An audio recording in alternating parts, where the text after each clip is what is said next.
Good morning, everyone. This is Joshua. It's been kind of a 1 week later since we met together before. I feel very like sorry since I'm kind of lazy to upload my video reading the Bible thing. I am repenting my sin, which is I didn't read the Bible every day. So from now on, I will do it again and to keep my reading Bible with you.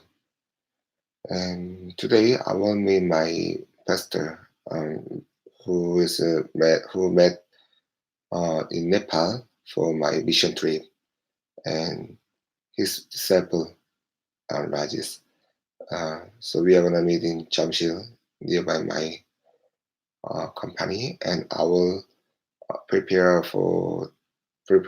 lunch for them, and I will show my company to them, and we will pray together, and I will share my life and everything for them. Okay, let me pray for them, and hope you guys pray for me. Okay, let me start. Genesis chapter 17. When Abraham was 99 years old, God showed up and said to him, I'm the strong God. Live entirely for me. To the hilt. I make a covenant between us, and I'll give you a huge family. Overwhelmed, Abraham fell flat on his face. Then God said to him, This is my covenant with you. You will be the father of many nations. Your name will no longer be Abraham, but Abraham, meaning that I'm making you the father of many nations. I make you father of father.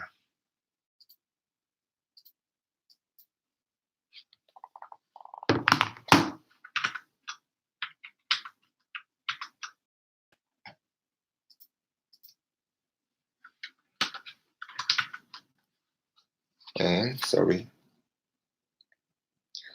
I make nations from you, kings will issue from you. I am establishing my covenant between me and you, a covenant that includes your descendants, a covenant that goes on and on and on, a covenant that commits me to be your God and the God of your descendants. And I'm giving you and your descendants this land where you are now just camping. This whole country of Canaan to own forever, and I'll be their God. God continued to Abraham and you. You will honor my covenant, you and your descendants, generation after generation. This is the covenant that you are to honor, the covenant that puts in all your descendants. Circumcise every male, circumcise by cutting off your foreskin of the penis. It will be the sign of the covenant between us. Every male baby will be circumcised when he is 8 days old. Generation after generation, this includes house-born slaves and slaves bought from outside who are not blood kin. Make sure you circumcise both your own children and anyone brought in from the outside. That way, my covenant will be cut into your body, a permanent mark of my permanent companion. An uncircumcised male, one who has not had the foreskin over his penis cut off, will be cut off from his people. He has broken my covenant. God continued to speaking to Abraham. And Sarai, your wife, don't call her Sarai any longer. Call her Sarah. I bless her. Yes, I give you a son by her. Oh, how I bless her. Nations will come from home. Kings of nations will come from her. Abraham fell flat on his face, and then he laughed, thinking, can a husband-year-old man father a son? And can Sarah, at 90 years, have a baby?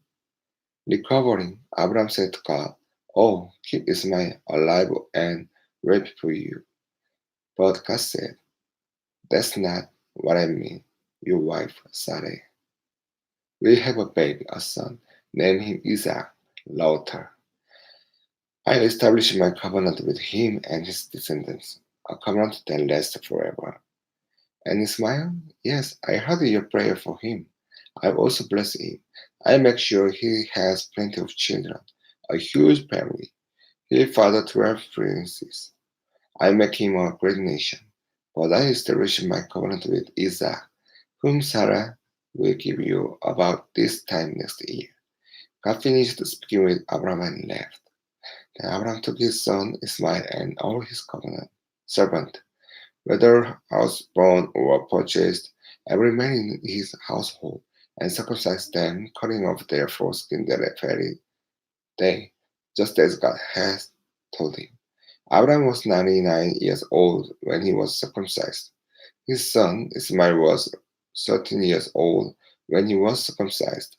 Abraham and Ismail were circumcised the same day, together with all the servants of his household, those born there and those purchased from outsiders. All were circumcised with him. Okay, this chapter, God said Abraham directly on what he had to do, and important thing is Abraham obey everything God talked to him.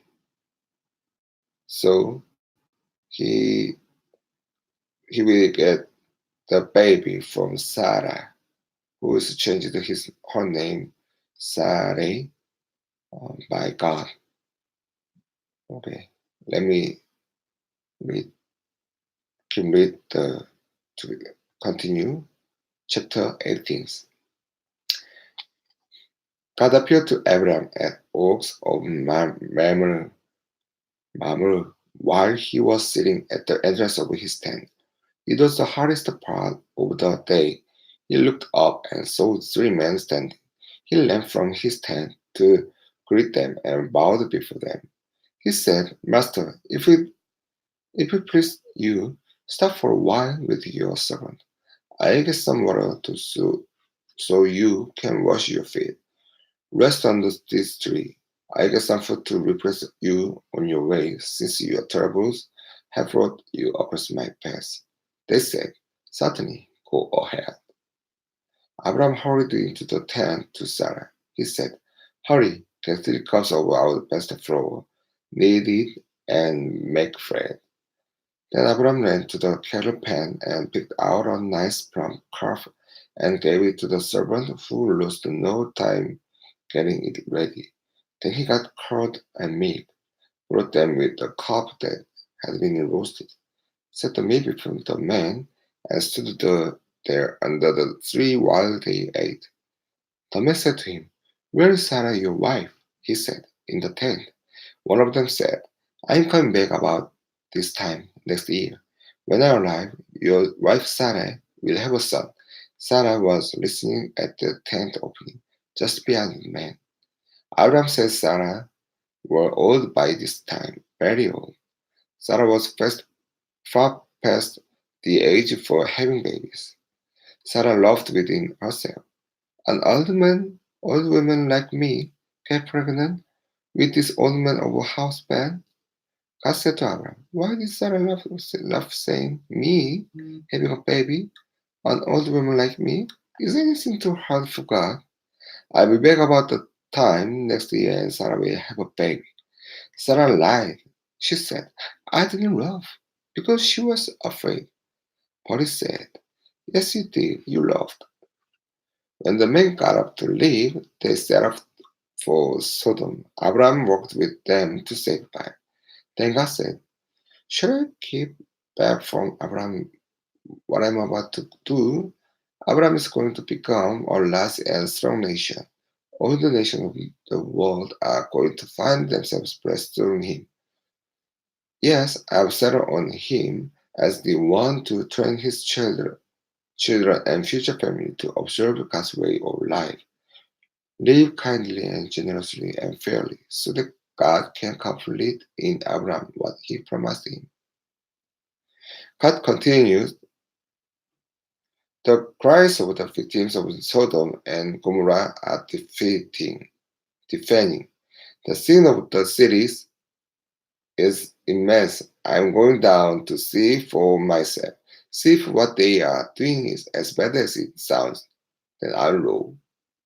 The man set out for Sodom, but Abraham stood in God's path, blocking his way. Abraham confronted him. Are you serious? Are you planning on getting rid of the God good people right along with the bad?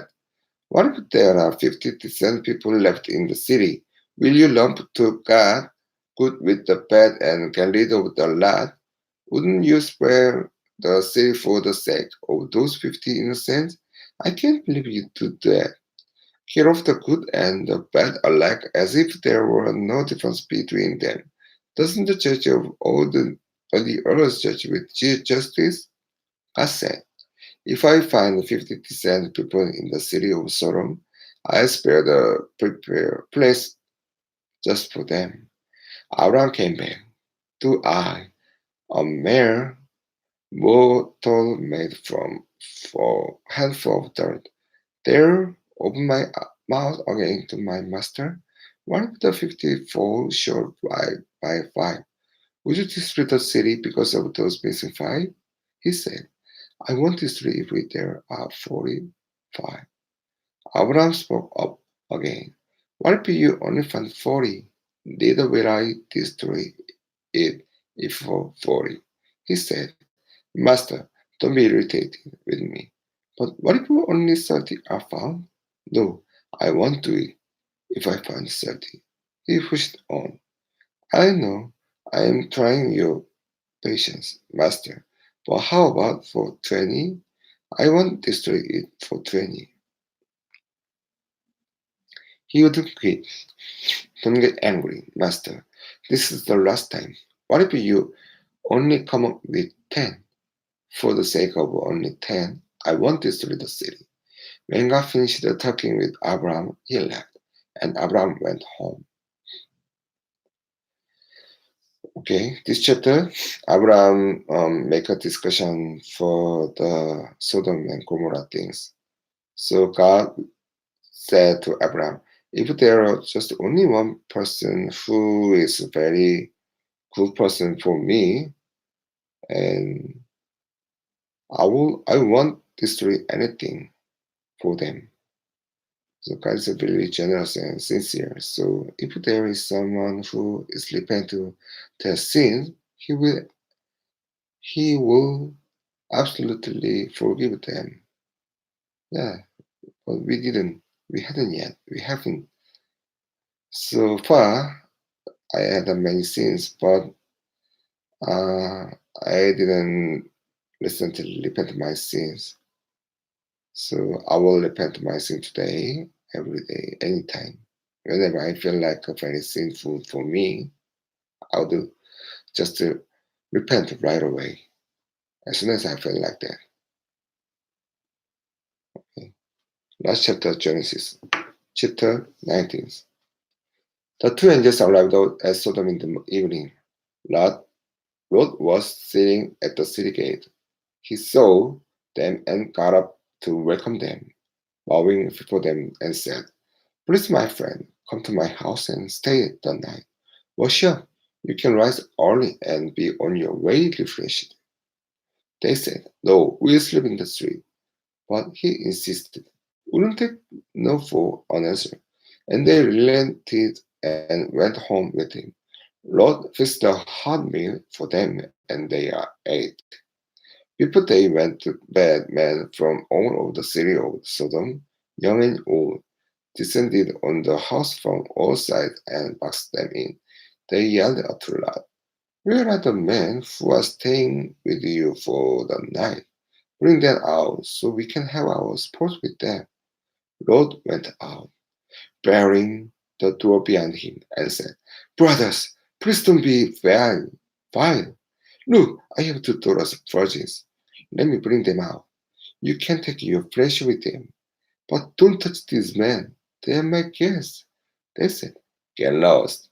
You drive in from nowhere, and now you are going to tell us how to learn our life.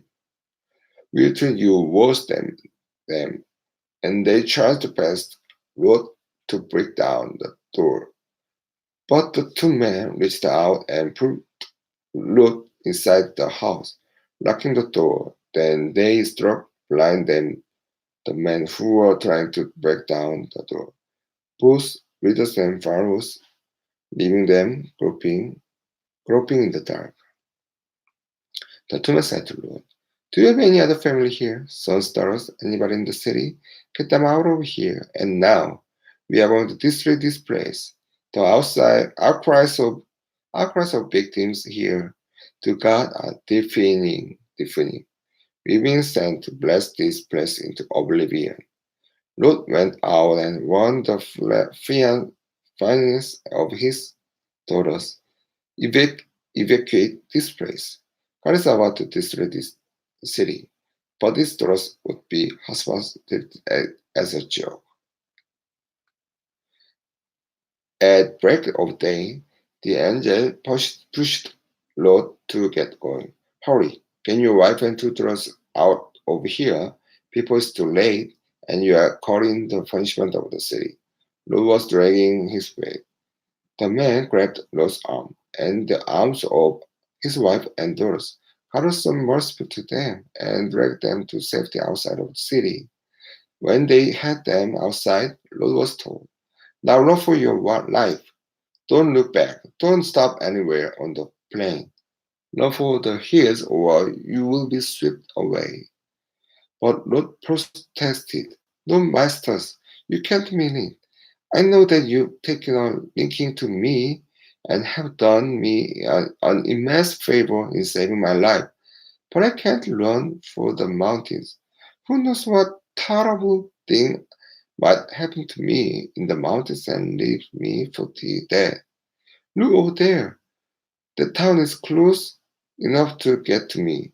It's a small town, hardly anything to eat. Let me escape there and save my life. It's a mere wide place in the road." "All right, Lord. If you insist, I'll let you have your way. And I won't stamp out the town you've spotted. But hurry up, run for it. I can't do anything until you get there." That's why the town was called Zoar. That is a small town. The sun was high in the sky when Lot arrived at Zoar. Then God rained brimstone and fire down on Sodom and Gomorrah, a river of lava from God out of the sky, and destroyed these cities and the entire plain and everyone who lived in the cities and everything that grew from the ground. But Lot's wife looked back and turned into a pillar of salt. Abraham got up early the next morning and went to the place he had so recently stood with God. He looked out over Sodom and Gomorrah, surveying the Hupane plain. All he could see was smoke belching from the earth like a smoke from a furnace. And so that's the story. When God destroyed the cities of the plain, he was mindful of Abraham and first God Lot out of there before he blessed those cities over the face of the earth. Lot left Zoar and went into the mountains to live with his two daughters. He was afraid to stay on in Zoar. He lived in a cave with his daughters. One day, the daughter, the older daughter said to the younger, "Our father is getting old, and there's not a man left in the country by whom we can get pregnant. Let's get our father drunk with wine and lie with him. We'll get children through our father. It's our only chance to keep our family alive." They got their father drunk with wine that very night. The older daughter went and lay with him. He was obliviously knowing nothing of what she said.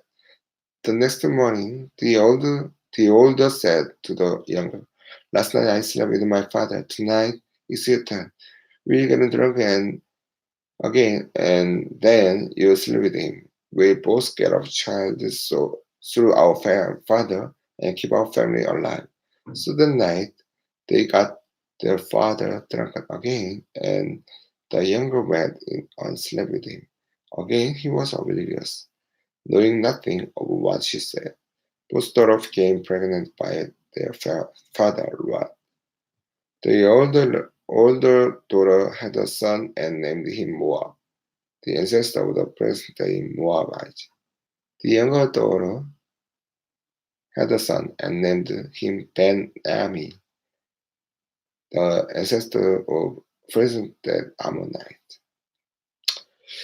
This story is sounds like very unacceptable because even though they have to keep their descent, it's not it's not what God wanted, I think, because they haven't yet prayed for the solution and problem to God and only asking for God. So I think that the older daughter just have in her mind by herself without any concern of the praying to God. So it's from the sin, I think. But I don't know. Only God knows the things. Let's move the new covenant, Matthew.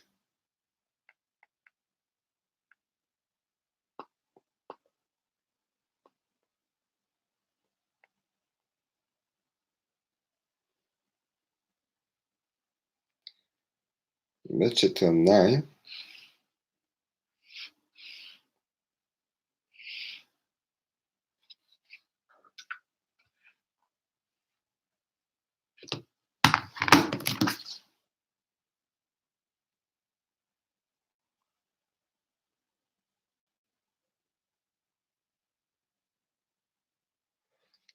Let me start. Chapter 9. Who need a doctor? Back in the boat, Jesus and the disciples crossed the sea to Jesus' hometown. They were hardly out of the boat when some men carried a paraplegic on a stretcher and sat him down in front of them. Jesus, impressed by their bold belief, said to the paraplegic, "Cheer up, son. I forgive your son. I forgive your sins." Some religion scholars whispered, "Why that's blasphemy?" Jesus knew what they were thinking and said, "Why this gossipy whispering? Which do you think is simpler to say, 'I forgive your sins,' or 'Get up and work'? Well, just so it's clear that I'm the Son of Man and authorized to do either or both." At this, he turned to the paraplegic and said, "Get up, take your bed, and go home." And the man did it. The crowd was awestruck, amazed, and praised that God had authorized Jesus to walk among them this way. Passing along, Jesus saw a man at his work collecting taxes. His name was Matthew. Jesus said, "Come along with me." Matthew stood up and followed them. Later, when Jesus was eating supper at Matthew's house with his close fellows, a lot of disreputable characters came and joined them. When the Pharisees saw him keeping this kind of company, they had a fit and laid into Jesus' fellows. What kind of example is this from your teachers? Acting cozy with groups and riff-raff? Jesus overhearing shot back. "Who needs a doctor? The healthier was the sick. Go figure out what this scripture means. I'm after mercy, not religion. I'm here to invite outsiders, not cold insiders. Kingdom come." A little later, John's followers approached, asking, "Why is it that we and the Pharisees rigorously discipline body and spirit by fasting, but your followers don't?" Jesus told them, "When you are celebrating a wedding, you don't skimp on the cake and wine. You feast. Later, you may need to put in your belt, but not now. Don't throw cold water on friendly bonfire. This is kingdom come." He went on. "No one cuts up a fine silk scarf to patch old work clothes. You want fabric that match, and you don't put your wine in cracked bottles. Just a touch." As he finished saying this, a local official appeared, bowed politely, and said, "My daughter has just now died. If you come in, touch her, she will alive." Jesus got up and went with him, his disciples following along. Just then a woman who had hemorrhaged For 12 years, slipped in from behind and lightly touched his roof. She was thinking to herself, if I can just put a finger on his roof, I will get well. Jesus turned, caught her at it. Then he reassured her, courage, daughter. You took a risk of faith, and now you're well. The woman was well from then on. By now, they had arrived at the house of the town official and pushed their way through the gossip, looking for a story and the neighbors bringing pencilers. Jesus was aroused. Clear up! This girl isn't dead. She's sleeping. They told him he didn't know what he was talking about. But when Jesus had gotten rid of the crowd, he went in, took the girl's hand, and pulled her to her feet. All right. The news was soon out and traveled throughout the region. Become what you believe. As Jesus left the house, he was followed by two blind men crying out, Wealthy, son of David, mercy on us. When Jesus got home, the blind men went in with him. Jesus said to him, do you really believe I can do this? They said, why? Yes, master. He touched their eyes and said, become what you alive. Believe. It happened, they saw. Then Jesus became very stunned. Don't let us all know how this happened. But they were hardly out the door before they started blabbing it to everyone they met. Right after that, as the blind men were leaving, a man who had been struck speechless by an evil spirit was brought to Jesus. As soon as Jesus threw the evil tormenting spirit out, the man talked away, just as if he'd been talking all his life. The people were on their feet applauding. There's never been anything like this in Israel. The Pharisees were left spouting, Hocus pocus is nothing but hocus pocus. He's probably made a patch with the devil. Then Jesus made a circuit of all the town and villages. He taught in their meeting places, reported kingdom news, and healed their diseased bodies, healed their bruised and hurt lives. When he looked out over the crowds, his heart broke. So confused and aimless they were, like a sheep with no shepherd. What a huge harvest! He said to his disciples, have few workers on your knees and pray for harvest ahead. Okay, today's is kind of a very long class, so summarizingly, Jesus had still many miracles to the people, but somebody believed him, but somebody's kind of the jealous on him. But anyway, Jesus keep his doing he have to do, and I have to do as a follower, as if I'm like a disciples. So from today, I'm gonna preach the gospel to the people whoever I met, and I will meet the as I told you before, I mean my missionary and I will and his fellow Raziv and the missionary's name is Chanki Lim, and this is the around almost 10 years since we met before, and it will be very exciting, and I'm very exciting, and I'm really expecting. Okay, let me get back to it tomorrow. Okay, see you tomorrow. Bye.